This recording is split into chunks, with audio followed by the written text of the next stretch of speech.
Saudara terkasih Tuhan Yesus, kita bersyukur hari ini kita bisa kembali bersama-sama merenungi firman Tuhan.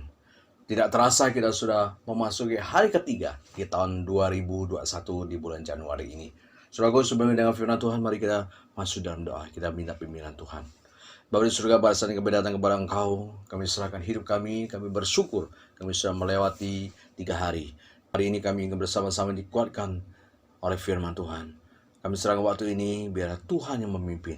Pakailah hamba yang berbicara, biarlah Tuhan urapi dengan Roh Kudus-Mu. Dan setiap yang mendengar, mereka boleh diberikan ketenangan untuk menerima firman-Mu. Tuhan, kami serahkan waktu ini, berbicara kepada kami. Kami siap mendengar. Di dalam nama Yesus kami berdoa. Amin. Saudaraku, saya akan membaca kembali Yosua pasal 1 ayat 1-3. Sesudah Musa hamba Tuhan itu mati, berfirmanlah Tuhan kepada Yosua bin Nun, abdi Musa itu, demikian, hambaku Musa telah mati. Sebab itu bersiaplah sekarang, seberangilah sungai Yordan ini, engkau dan seluruh bangsa ini, menuju negeri yang akan kuberikan kepada mereka, kepada orang Israel itu. Setiap tempat yang akan diinjak oleh telapak kakimu, kuberikan kepada kamu, seperti yang telah kujanjikan kepada Musa. Saudara, yang menarik saya adalah kalimat yang berkata, sesudah Musa, hamba Tuhan itu mati, berfirmanlah Tuhan kepada Yosua bin Nun, abdi Musa itu, demikian, hambaku Musa telah mati. Sebab itu bersiaplah sekarang, seberangilah sungai Yordan ini. Saudara, biasanya saat ada program baru di mana pemimpinnya mati, kita akan berkata, karena pemimpin tersebut mati, maka kita tunda sementara program ini. Karena dia yang selama ini mengerti, sudah tidak ada lagi. Harusnya Tuhan berkata begitu juga kepada orang Israel, bukan? Sesudah Musa mati, maka rencana masuk ke Kanaan kita tunda dulu. Sebab orang yang berpengalaman seperti Musa yang sudah memimpin kalian sudah mati. Tetapi anehnya sepertinya ada kesan kematian Musa menjadi waktu dan saat mereka masuk ke Kanaan. Karena jelas dikatakan sesudah Musa hamba Tuhan itu mati, berfirmanlah Tuhan kepada Yosua bin Nun, abdi Musa itu, demikian, hambaku Musa telah mati. Sebab itu bersiaplah sekarang, seberangnya sungai Yordan ini. Aneh bukan? Mengapa Musa mati baru Tuhan memimpin orang Israel masuk ke Kanaan? Mengapa bukan pada saat Musa hidup? Berarti ada kemungkinan Tuhan menunggu Musa mati baru masuk ke Kanaan. Sehingga sebelum Musa mati mereka tidak akan masuk ke Kanaan. Saudaraku, mengapa Musa mati baru Tuhan bawa mereka masuk ke Kanaan? Ada beberapa kemungkinan mengapa Musa mati baru Tuhan pimpin mereka masuk ke Kanaan. Saudaraku, jika Musa yang memimpin akan menjadi masalah. Sebab Musa sulit menyesuaikan cara dan strategi baru saat menghadapi musuh orang Kanaan. Karena Musa selama ini hanya berpengalaman dalam mengharap Firaun untuk membawa orang Israel keluar dari Mesir dan hidup di padang gurun. Tapi dalam hal menghadapi orang Kanaan, belum tentu Musa bisa. Karena kemungkinan dia akan memakai cara-cara lama yang dia pakai saat berhasil membawa orang Israel keluar dari Mesir. Tapi sudah tidak cocok lagi untuk berperang. Kita lihat terakhir, dia tidak mendengar Tuhan lagi. Saat Tuhan menyuruh Musa agar berbicara kepada batu dulu sebelum memukul batu untuk mengeluarkan air. Karena dulu dia pernah memukul batu tanpa perlu bicara terlebih dahulu. Kepada batu karang, air juga tetap keluar. Maka pengalaman dulu membuat dia juga melakukan hal yang sama.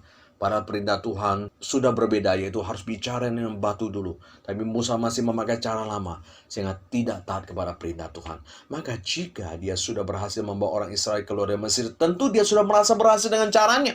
Sulit bagi dia untuk menerima strategi dan cara baru melawan orang Kanaan, sehingga akan menimbulkan banyak masalah.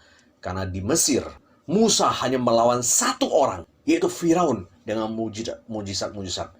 Tapi saat masuk Kanaan dia harus melawan banyak kota dan banyak raja.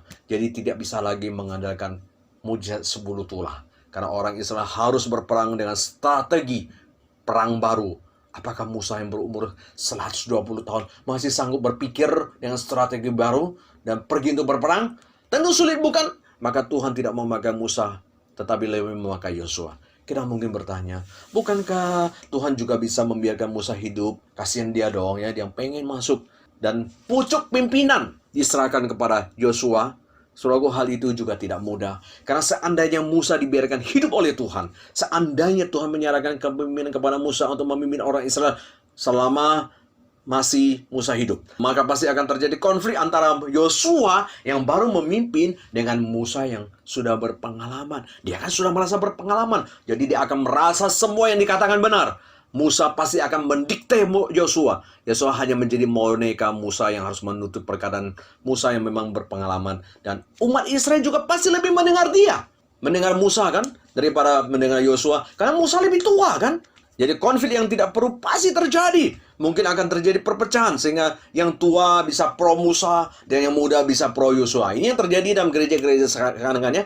Yang tua pro hamba Tuhan yang tua kan ya, senior, yang muda ya, pro hamba Tuhan yang junior, yang lebih muda. Atau yang tua pro kepada majelis yang lebih tua. Kemudian yang muda pro kepada majelis yang lebih muda. Jadi bukan mereka hanya berperang melawan orang Kanaan. Di dalam internal Israel antara Yosua dan Musa juga terus berperang. Maka hal itu akan melemahkan kekuatan Israel. Maka jalan yang terbaik adalah Tuhan memanggil Musa mati dulu. Baru mengutus Yosua untuk memimpin orang Israel masuk ke Kanaan.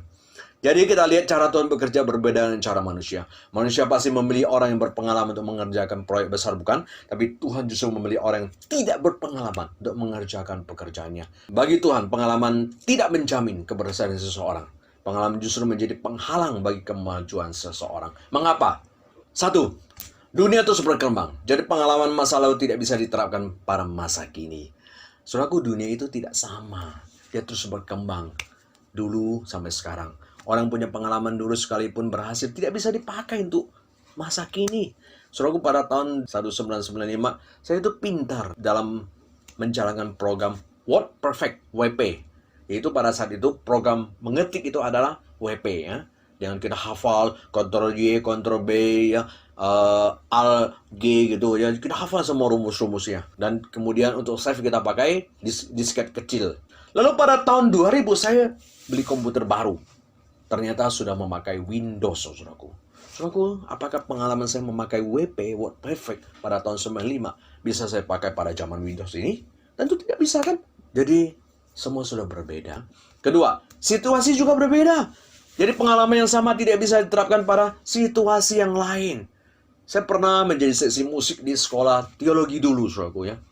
Kami membuat vokal group dan berhasil menyanyi dengan baik ya. Kita rutin 1 bulan sekali tampil di gereja-gereja, diundang, dan saya merasa ya saya berhasil dan pintar membuat vokal group.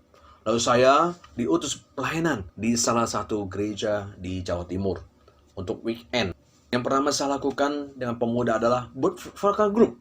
Mengapa? Karena saya merasa di STT, di sekolah teologi, saya sudah pengalaman. Saya sudah bisa buat vokal group dan berhasil.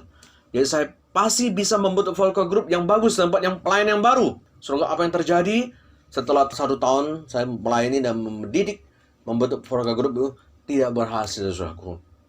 Mengapa? Ternyata saya baru sadar keberhasilan di STT dalam memimpin vokal group itu karena memang anggotanya udah pintar-pintar nyanyi. Kan mereka calon hamba Tuhan kan ya. Ternyata mereka sudah pintar nyanyi.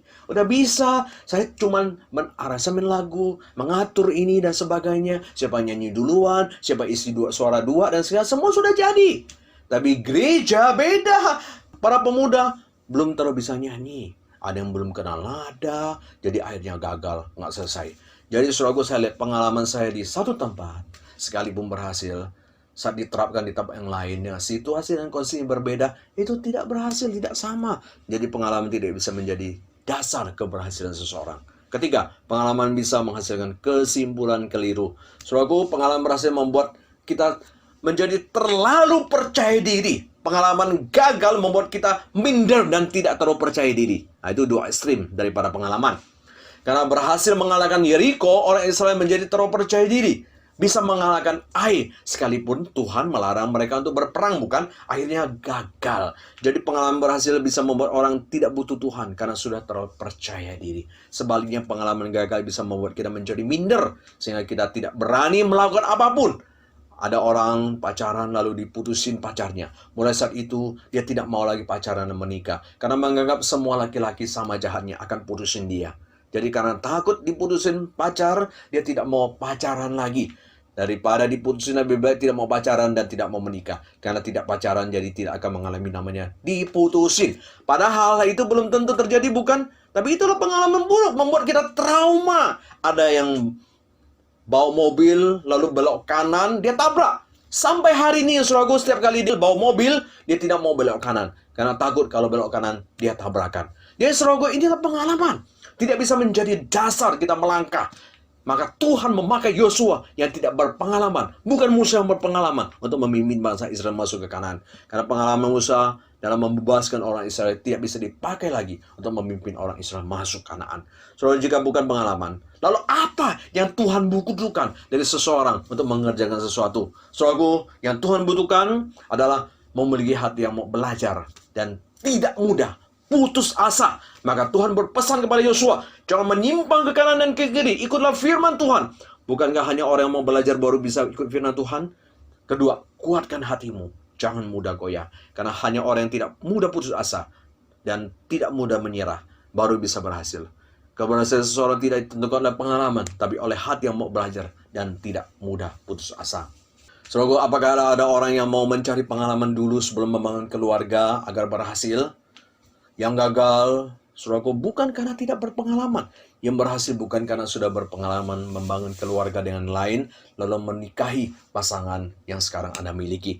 Tetapi yang mau belajar dan yang tidak mudah putus asa saat ada masalah, itulah keluarga yang bisa bertahan dan berhasil. Jika kita mudah putus asa dan tidak mau belajar, pasti keluarga akan hancur. Karena kita akan menyerah dulu dan meninggalkan pasangan kita. Di dalam kehidupan kita seperti ini, kalau saudaraku, nah, kita lihat di dalam video ini, ya, menggambarkan bagaimana orang berhasil, bukan orang yang tidak pernah jatuh. Tapi orang berhasil adalah orang yang tidak putus asa dan bangun lagi, dan dia bisa berhasil. Kita lihat seorang anak yang lari, ya, pernah berjatuh, tapi dia bangun lagi. Dia tidak menyerah dan mengatakan saya sudah kalah. Dia terus maju, akhirnya dia berhasil. Nah, kita lihat dalam video ini.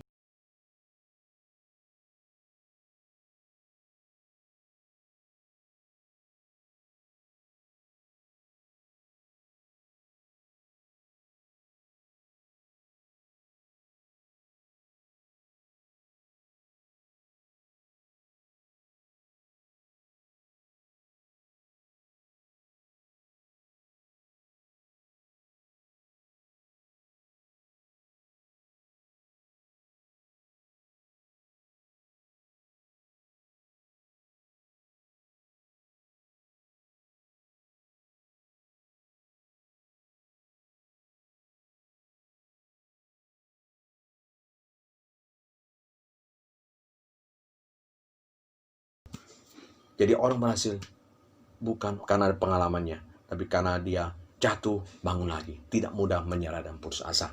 Saudara, di dalam kehidupan kita juga seperti ini. Apakah Anda berhasil lulus SMA karena Anda sudah berpengalaman di SMA? Tidak, bukan. Setiap masuk SMA tidak ada yang pernah punya pengalaman masuk SMA dulu, kan? Apakah ada orang yang mau 2 kali SMA? Tidak, bukan. Di kelas 1 SMA kita masuk tanpa pengalaman. Kuncinya kita mau belajar dan tidak mudah menyerah, baru bisa naik ke kelas 2. Kita tidak pernah punya pengalaman masuk ke kelas 2. Tapi kita mau belajar sehingga bisa naik kelas 3. Di kelas 3 kita tidak pernah punya pengalaman dengan pelajaran kelas 3. Tapi kita mau belajar dan tidak menyerah. Jadi banyak keberhasilan bukan karena pengalaman, tapi karena mau belajar dan tidak mudah putus asa. Jika kita tidak mau belajar dan mudah putus asa, sepengalaman dan sepintar apapun, tidak ada gunanya. Jadi jangan takut melakukan sesuatu jika tidak berpengalaman. Karena yang penting kuncinya Anda mau belajar atau tidak. Anda mudah putus asa atau tidak. Jika Anda mau belajar dan tidak mudah putus asa, tidak peduli engkau tidak punya pengalaman, Anda pasti akan berhasil. Pasti kita akan berhasil. Itulah yang dialami Yosua. Tuhan tidak memakai Musa yang berpengalaman, justru memakai Yosua yang tidak berpengalaman. Karena yang penting dia mau belajar dari Tuhan. Dia tidak mudah putus asa, maka di situ dia akan berhasil masuk Kanaan. Oleh sebab itu kunci berhasil bukan karena kita berpengalaman, tapi kalau kita mau belajar atau tidak. Apakah kita bisa tidak menyerah saat ada masalah?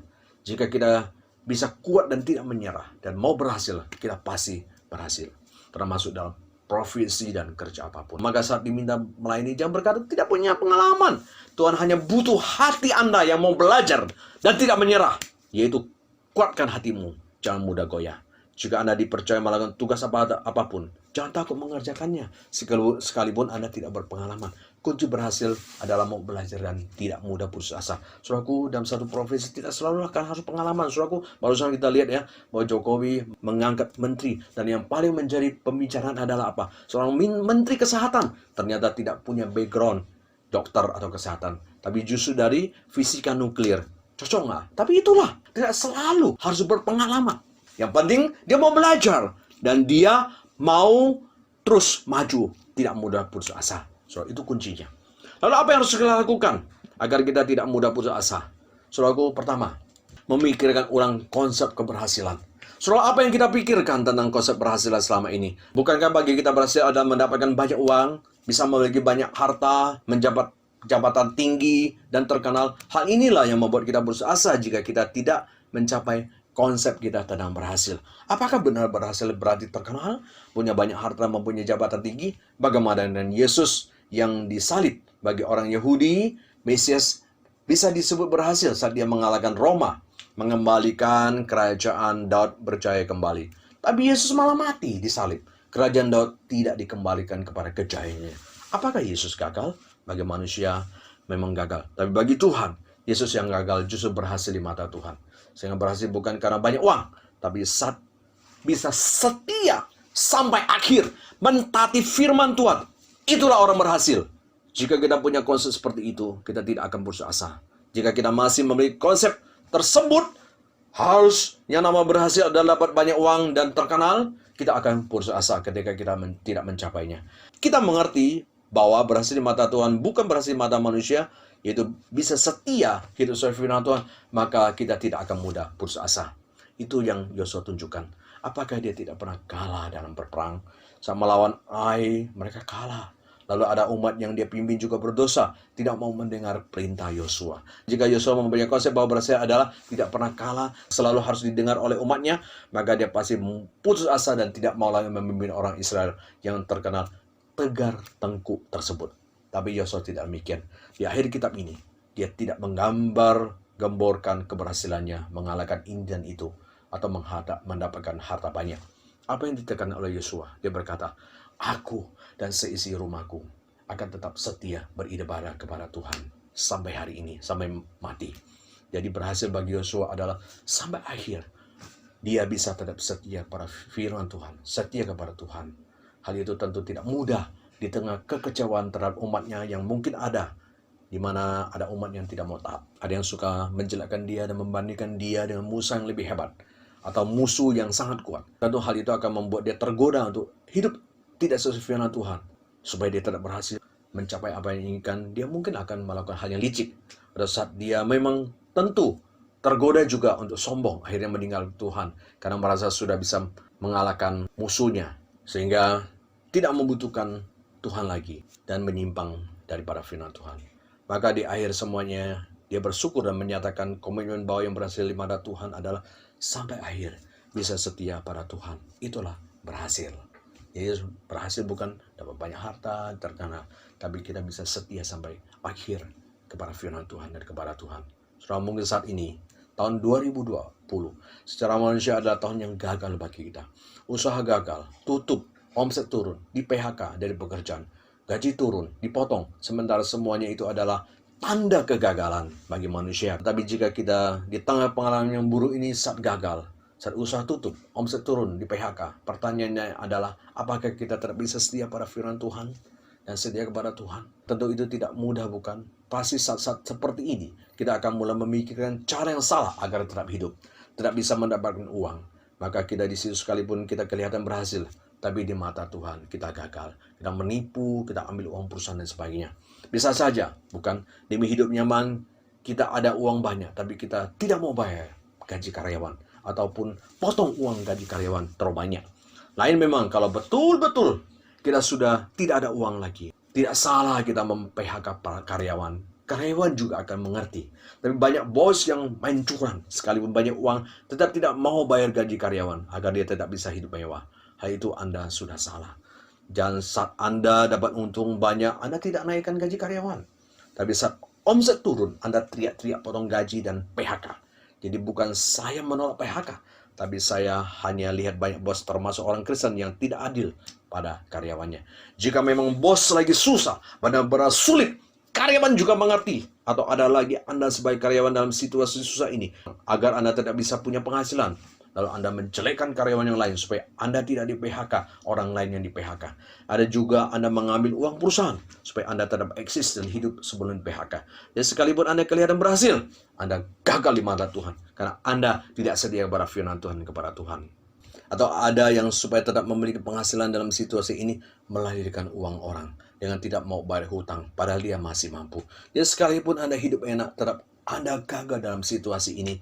Di mata Tuhan Anda gagal karena Anda gagal setia pada firman Tuhan. Maka Tuhan berkata kepada Yosua, jangan menyimpang ke kanan ke kiri, karena Tuhan tahu pada situasi sulit atau senang manusia tergoda untuk menyimpang dari firman Tuhan. Dalam keluarga di situasi sulit ini pasti banyak terjadi pertengkaran dalam suami istri. Dulu masing-masing memiliki kesibukan sendiri, sekarang harus bertemu tiap hari, tiap jam. Bertemu, ada yang semakin dekat, ada juga yang justru karena kebersamaan setiap hari menimbulkan konflik dan pertengkaran. Karena memang mereka sudah punya masalah.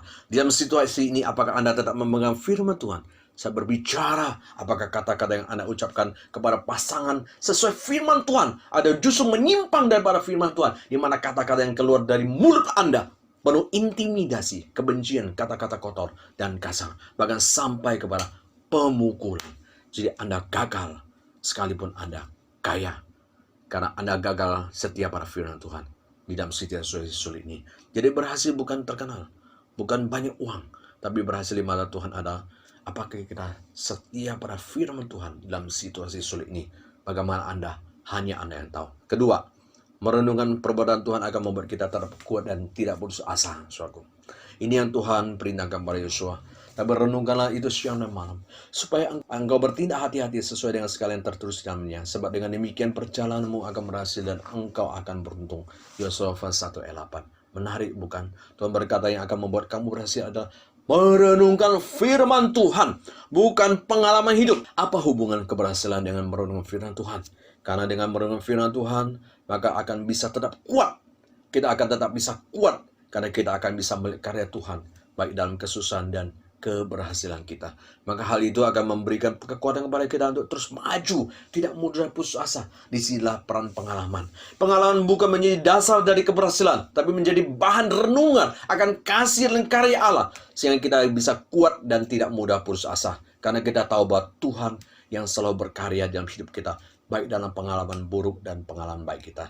Apa yang harus kita renungkan? Mari kita lihat pengalaman Daud. Pertama, renungkanlah janji Tuhan dan pengalaman kita, supaya kita bisa semakin kuat dan teguh. Mazmur 119 ayat 148. Aku bangun mendahului waktu jangan malam untuk merenungkan janjimu. Saudaraku, ini yang memberikan kekuatan. Janji Tuhan memberikan kekuatan kepada kita. Janji yang tidak akan meninggalkan kita, menyertai kita. Kedua, merenungkan karya Tuhan dalam hidup kita dan membuat kita semakin kuat. Mazmur 143 ayat 5. Aku teringat kepada hari-hari dahulu kala. Aku merenungkan segala pekerjaanmu. Aku memikirkan perbuatan tanganmu. Jadi saudaraku, pengalaman bukan menjadi dasar kita berhasil melangkah, tapi dasar kita merenungkan janji dan perbuatan. Di situ akan membuat kita kagum dan kuat. Ternyata Tuhan tidak meninggalkan kita di tahun 2020. Sehingga kita bisa kuat melangkah di tahun 2021. Saudara, tahun 2020 adalah masa yang sulit. Banyak pengalaman buruk yang terjadi pada kita. Pertanyaan adalah apakah masa 2002 tidak ada perbuatan tangan Tuhan hanya karena tahun 2020 adalah tahun yang sulit? Pasti banyak. Jika kita mau merenungkan, pasti banyak sekali karya dan pimpinan Tuhan. Pernahkah kita berpikir, jika kita bisa melewati sampai hari ini, siapa yang menolong kita melaluinya? Apakah karena kepintaran kita? Banyak orang pintar sekarang menjadi gila dan depresi. Jadi Tuhan bukannya menolong kita.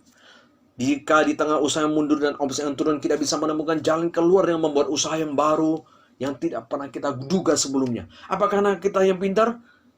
Tidak, bukan. Itu karena Tuhan yang menolong kita. Maka di tengah kesulitan tahun 2020 yang lalu, kalau kita merenungkan pasti banyak perbuatan dan karya Tuhan atas hidup kita yang tidak kita duga. Maka hal itu akan membuat kita terhibur dan kuat. Maka ada lagu yang indah menyuruh kita, hitung berkat, hitunglah berkat satu-satunya. Kita akan melihat banyak sekali campur tangan dan karya Tuhan atas hidup kita sampai hari ini.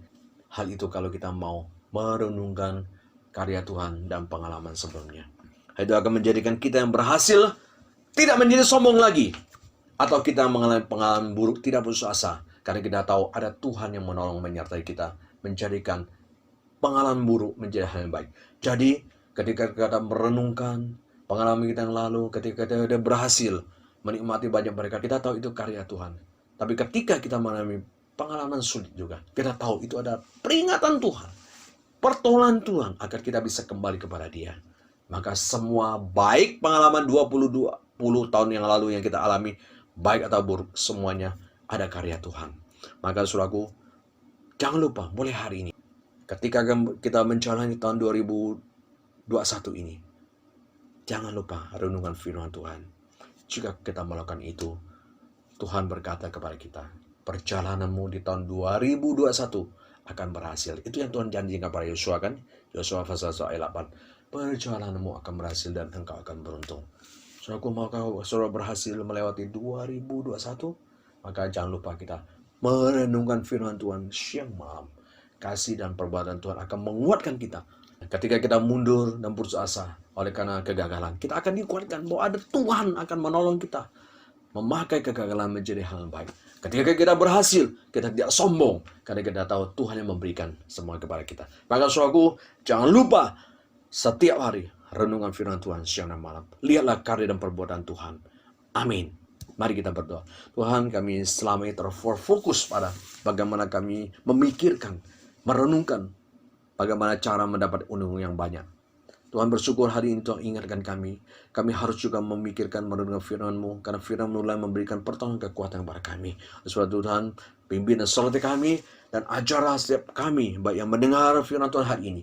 Berikan kekuatan kepada kami untuk terus merenungkan karya firman Tuhan. Karena itulah yang menjadi kunci bagi kami untuk tidak putus asa menjalani hidup yang sulit ini. Tuhan, tolonglah dan sertai kami. Berikan kerinduan kepada kami untuk merenungkan janji-Mu, perbuatan-Mu. Karena itulah firman-Mu yang memberikan pencerahan dan kekuatan kepada kami. Berkati kami Bapa, dalam nama Tuhan Yesus kami berdoa. Amin.